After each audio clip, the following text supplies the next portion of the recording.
Okay, so in this lesson, we'll cover all the materials you will need to complete this course, as well as the basic and recommended specs for your laptop or computer to be able to complete this course. So first of all, to start my projects, I like to draw and get my idea down first.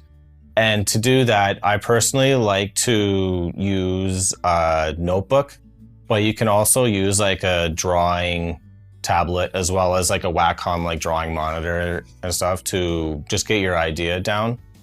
I like to use a notebook. It's always just faster to just crack open your notebook and scribble down your idea. And you'll always kind of have like a quick like backlog of like all your ideas, and it's just easier and faster and more efficient to get the idea out of your head, I find. So sometimes I use the Wacom Cintiq here to establish my ideas and stuff, but it's not really essential.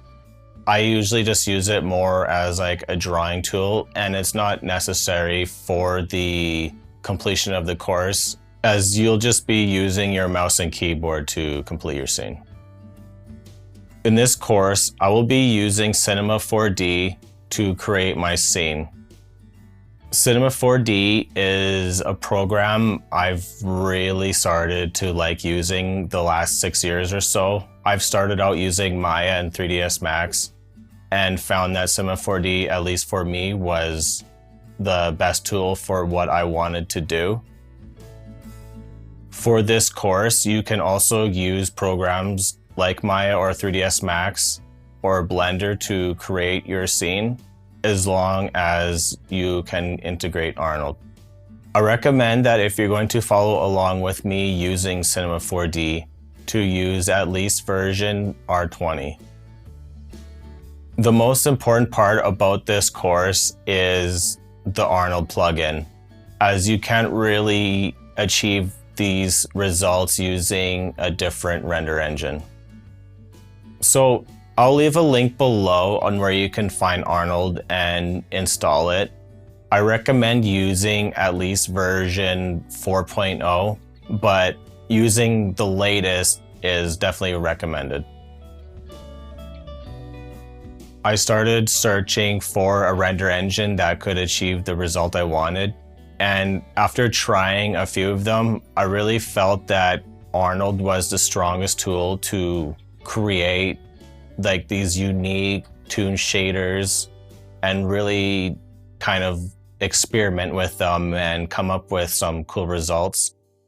Everything you'll learn in this course kind of revolves around those Arnold toon shaders and can't really be replicated using a different render engine, so getting Arnold is super important.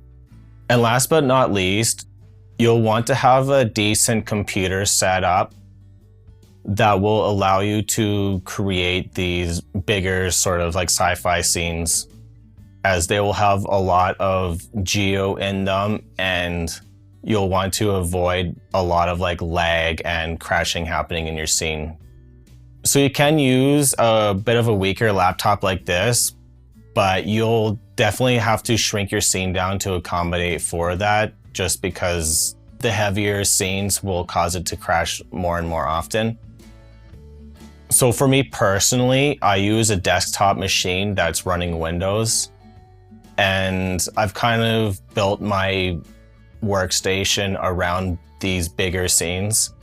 So my specs are, I use an i9 CPU, 32 gigs of RAM, a 2080 Ti graphics card, as well as unlimited storage for storing all these big files. So for running Arnold and Cinema 4D, you don't need a Windows machine. You can also run it off of Linux or MacBooks. And I will leave a good list of recommended specs down below for those. When you're using Arnold, the toon shaders have to use the CPU. So having a stronger CPU will definitely benefit you more than having a stronger GPU. But The GPU is also good for working in the 3D software as you build up your scenes heavier and heavier. The better the GPU you have, the smoother it'll be to navigate around your scene. The last thing we'll need for our scene is a decent kitbash library to be able to build out all our details and stuff. With these kitbash pieces, they do cost money, so I kind of recommend figuring out what kind of budget you have and kind of going from there. There are some cheaper options as well as some more that are slightly more expensive, but they usually are definitely a bang for your buck. And I'll kind of go over some of those options in a later video. Definitely feel free to model your own pieces out if you have the experience and the sort of extra time to be able to model those out. I won't be covering that throughout this course as that will take too long to sort of get to the end point of the course. But I will definitely leave you a couple links to check out some of those kitbash options. Now that we have all our materials we need to build our scene out, the next step is kind of getting that inspiration and starting to collect our references, as well as start to thumbnail out our scene.